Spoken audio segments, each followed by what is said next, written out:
Empresas mineiras como Atalaya Mining basean o seu negocio en externalizar os custes ambientais que provoca a súa actividade.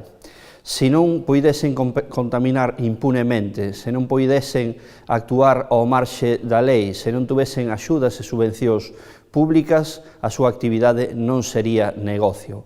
Por lo tanto, precisan de contaminar, precisan das axudas públicas, precisan da complicidade das administracións para que esa actividade sexa negocio. Por iso, cremos que hai que darlle xa carpetazo ao proxecto de reapertura da mina de Touro. A mina de Touro leva 30 anos contaminando o medio ambiente sin que as administracións públicas fagan nada por impedilo.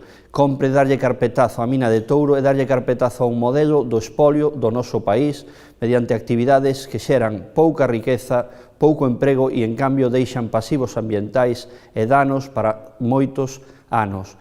Poñen en risco tamén vidas de persoas, de veciños e veciñas de Touro que vivirán ao lado, se se fai este proxecto, de balsas mineiras enormes de alturas de uns 81 metros por 3 kilómetros de largo que, no caso de fallar, poderían provocar moitas mortes, ademais dun enorme dano ambiental. Por iso, estránanos que a Xunta de Galicia aínda non se pronunciase, tendo en conta os informes demoledores que hai contra a mina de Touro, que non se pronunciase en contra xa da reapertura da mina de Touro.